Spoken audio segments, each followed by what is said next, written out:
parler des listes en Python. Donc, nous allons voir comment créer des listes. Nous allons voir les méthodes des listes telles que append, remove, index, extend et autres. Nous allons voir la compréhension des listes. Nous allons voir comment parcourir une liste. Et aussi, nous allons faire de la recherche dans une liste. Donc déjà, si vous ne me connaissez pas, moi c'est Christian Domo et je suis ingénieur en formation en 4e année dans l'une des 4 écoles de Polytech au Cameroun. Et je suis intéressé par les domaines tels que le software engineering, le machine learning et aussi le DevOps. Donc, pour ne pas perdre de temps, nous allons déjà d'abord commencer par parler des structures de données. Donc, pour les structures de données, il y en a plusieurs. Donc, nous avons les listes, nous avons les dictionnaires, nous avons les ensembles qu'on va souvent appeler les sets et aussi on a les tuples. Dans cette vidéo, nous allons nous concentrer sur les listes. Alors déjà, c'est quoi une liste? Une liste, c'est une collection ordonnée et modifiable qui permet de stocker les données. Donc, comment est-ce qu'on va créer une liste? Une liste est créée de manière très simple. On va juste dire peut-être free, n'est-ce pas? Et là, nous avons créé une liste, tout simplement. Donc, on va lui donner quelques éléments. On a ici pomme, n'est-ce pas? On a pomme, qui est le premier élément. Le deuxième élément, c'est la banane. Le troisième élément, c'est cerise, tout simplement. Donc là, on vient de créer une liste, comme ceci. Là, on a créé une liste. Ensuite, nous allons voir les méthodes qui sont appliquées sur les listes, n'est-ce pas? Comme méthode qu'on peut voir sur les listes, on a déjà d'abord, en premier, on a la méthode append. On a append. Elle s'écrit comme ça. Append en anglais, ça veut dire ajouter, n'est-ce pas? Mais là, on va ajouter à la fin de la liste. Donc, avec ma variable fruit, qui est une liste ici en haut, je vais venir juste là, je vais dire fruit, n'est-ce pas? Point append. Et là, je vais dire papaye. Et je vais juste faire un print de fruit pour qu'on puisse voir si notre liste contient papaye qui vient juste d'être ajouté. Donc je vais dire ici Python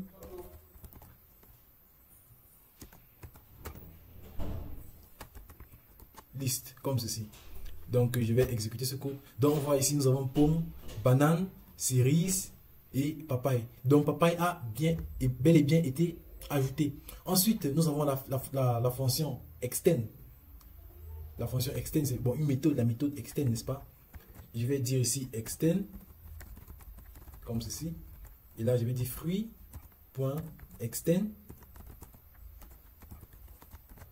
Donc, je vais écrire ensuite, on va voir à quoi est-ce que c'est la méthode extend. Donc, je vais écrire ici citron.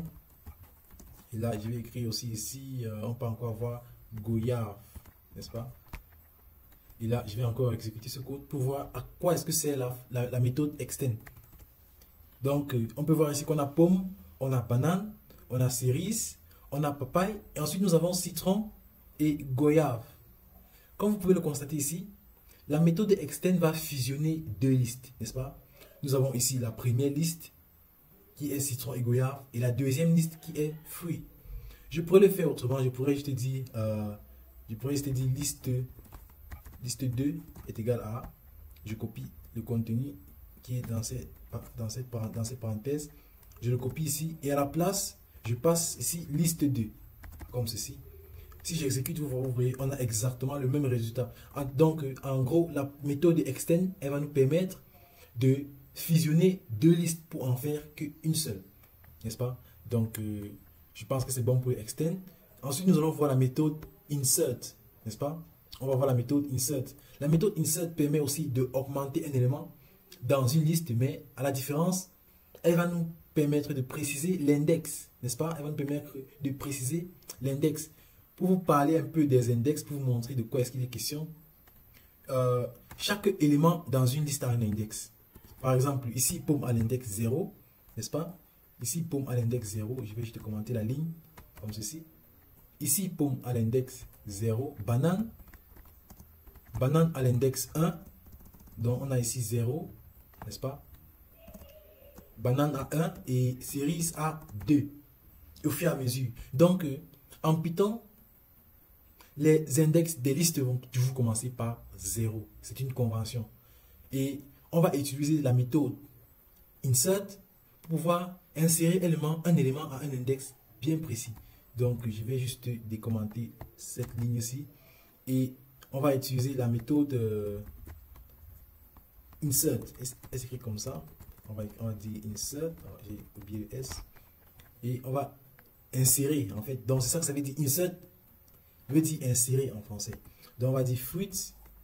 Donc, dans fruits, n'est-ce pas? Point insert. On veut insérer un élément. On va préciser son index. Là, nous savons que pomme à l'index 0. Mais je vais dire ici, à l'index 0, je veux plutôt qu'on insère mangue, n'est-ce pas? Donc, on va préciser l'index et on va préciser l'élément qu'on veut insérer à cet index. Et à la fin, on va encore afficher tous nos fruits pour voir ce que nous avons.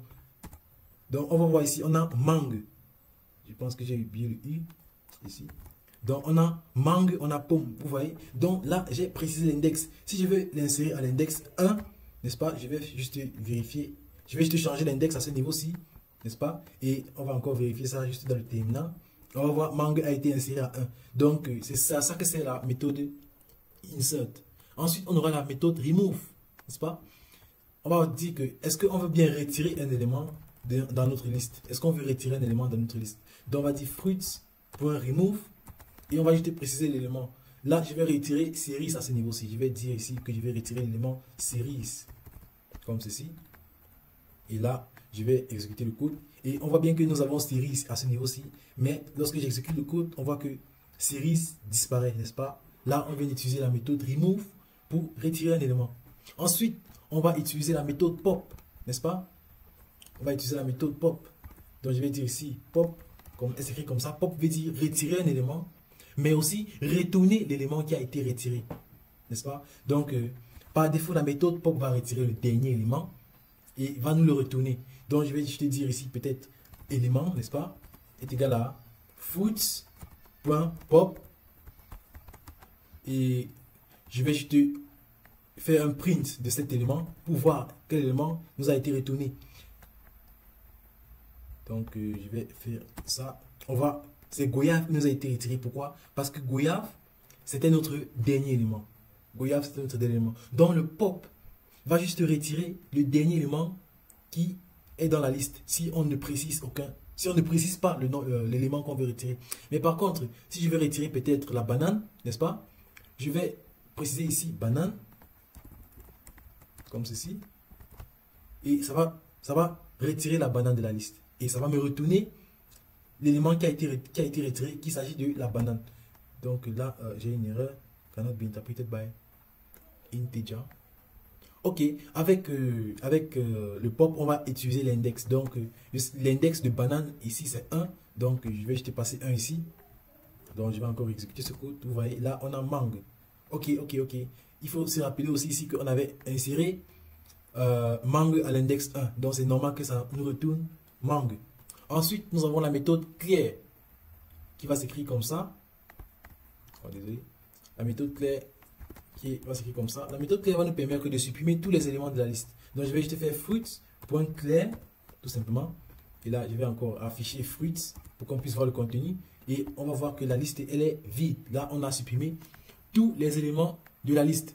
Ensuite, nous allons voir la compréhension des listes, n'est-ce pas? Je vais vous montrer un exemple. Disons que nous on a les nombres, on va dire nombre. Bon, je vais juste enlever ça. On va dire nombre est égal à une liste de nombres. On va dire 1, 2, 3, 4, 5, 6, n'est-ce pas? Et disons que je veux mettre tous ces nombres au carré, n'est-ce pas? Je vais juste faire un carré, une variable carré qui est égale à une liste. Et dans cette liste, on va dire x, on va faire un for x in nombre, n'est-ce pas? Donc, pour une variable x dans nombre, qui est cette liste-ci, qu'est-ce qu'on va faire? On va mettre ce nombre au carré. C'est-à-dire, on va faire xx au carré, comme ceci. Et si on essaie d'afficher le carré, on va voir que tous ces nombres-ci ont été élevés au carré, comme ceci. Donc, c'est ça qu'on appelle le list comprehension, donc la compréhension des listes. Et on peut faire beaucoup de choses avec cette compréhension des listes. On peut générer de nouvelles listes. Comment? Je peux générer une liste.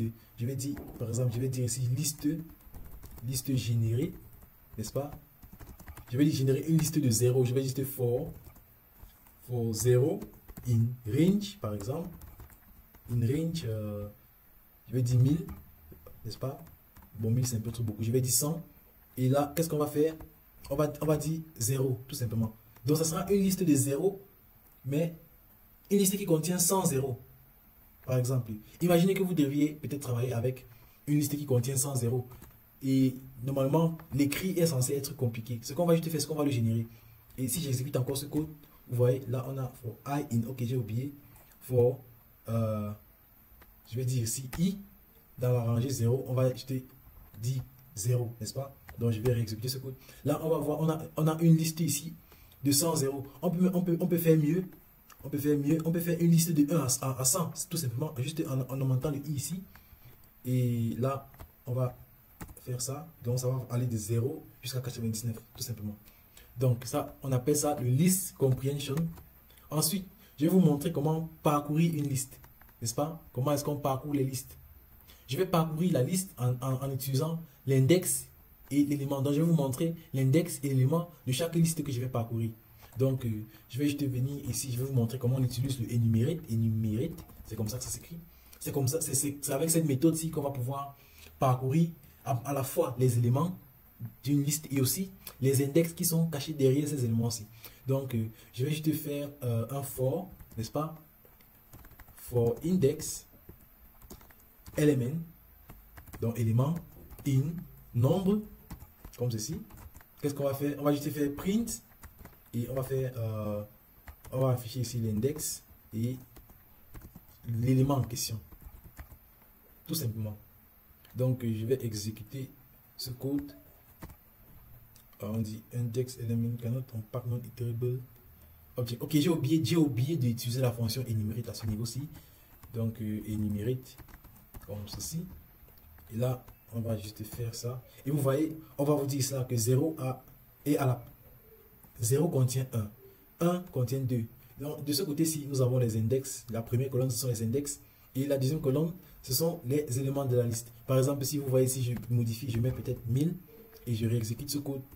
Vous voyez, les index ne changent pas. Les index ne changent pas. Mais par contre, la valeur des éléments contenus dans les index peuvent changer, n'est-ce pas? Donc, là, c'est comme ça qu'on va parcourir les listes la majorité des fois. Et pour finir, je vais vous montrer comment faire la recherche dans une liste. Donc, comment faire une recherche dans une liste. Pour faire une recherche dans une liste, ce qu'on va faire, c'est qu'on va d'abord parcourir la liste pour retrouver chaque élément de la liste et on va juste chercher est-ce que c'est l'élément qu'on veut et à ce niveau-ci. Donc, disons que dans cette liste nombre, n'est-ce pas, je vais chercher 1000, n'est-ce pas. Donc, je vais juste commenter ça et je vais dire if élément, n'est-ce pas, est égal à 1000. On va dire ici print trouver, n'est-ce pas. Par contre, on va dire else print non trouvé, n'est-ce pas. Là, je vais encore exécuter cette fonction. Vous voyez, on me dit non trouvé. Après, on me dit trouvé parce que on est arrivé sur 1000, ça a trouvé et non trouvé, non trouvé. Donc, c'est juste comme ça qu'on va effectuer la recherche dans une liste. Et on peut faire beaucoup plus avec ça. Lorsqu'on va trouver 1000, par exemple, on va dire trouver. Et qu'est-ce qu'on peut faire de plus? On peut juste faire... on peut faire beaucoup. On peut faire vraiment beaucoup. Bon, je vais juste m'arrêter à ce niveau-ci pour la recherche. Bon, je vais vous montrer aussi d'autres méthodes. Je vais vous montrer d'autres méthodes. Donc, je vais juste commenter ça et je vais mettre ici passe. Je vais aussi faire de même ici. Je vais vous montrer d'autres méthodes pour faire la recherche dans une liste, n'est-ce pas? D'autres méthodes telles que le count. Donc, dans le count, on va compter le nombre d'éléments qui existent dans cette liste. Donc, je peux dire ici que nombre, bon, ou bien on peut utiliser, je peux utiliser nombre est égal à, non, j'ai déjà défini nombre, je vais juste faire est égal à nombre, bon, je vais juste dire nombre comme ceci. Bon, je vais juste nommer cette variable count, nombre, pour dire compte de nombre, n'est-ce pas? Et là, je vais dire ici, nombre.count, et je vais passer l'élément que j'ai envie de compter. Donc, j'ai envie de compter par exemple 2, n'est-ce pas? Et là, je vais juste print count nombre. Et je vais exécuter ce code. Et là, on voit que le chiffre 2 n'apparaît qu'une seule fois. Donc ça, c'est le compte d'un élément qui est affiché à ce niveau-ci. Si j'écris, si je mets 2 encore ici, comme ça, et je réexécute ce code, vous voyez, la valeur retournée ici est 3. Donc ça va compter le nombre de fois que 3 apparaît. Donc c'est aussi une manière de faire la recherche dans une liste, n'est-ce pas? Et l'autre manière, c'est d'utiliser l'index, n'est-ce pas? C'est d'utiliser l'index. C'est une fonction appelée index. On va l'écrire comme ça. On va dire index. Voici comment est-ce que c'est écrit. Donc on va l'utiliser. Disons que je veux rechercher ce même 2-ci, ce même 2, n'est-ce pas? Je vais rechercher 2 en utilisant la méthode index cette fois-ci. Je vais dire ici, je vais dire index. Bon, on peut définir encore index comme ceci. Et je vais dire nombre.index. Et là, je vais passer l'élément que je veux rechercher. Et dans mon cas, l'élément c'est 2. Et je vais exécuter ce code. Bon, je vais juste dire ici, je vais juste faire un print de index pour qu'on puisse voir le résultat. Donc index comme ceci. Et là, je vais réexécuter ce code. Vous voyez, on me dit ici qu'on a trouvé 2 à l'index 1, n'est-ce pas? On a trouvé 2 à l'index 1 et on peut bel et bien le voir ici. Si je supprime ces 2, je sais encore qu'on a 2 à l'index 0, 1, 2, 3, 4, puis 5. Donc, je suis sûr que si je réexécute ce code, j'aurai 5 comme ceci. Donc, je pense que ça sera tout pour cette vidéo sur les listes en Python. Nous avons vu comment créer des listes. Nous avons vu comment...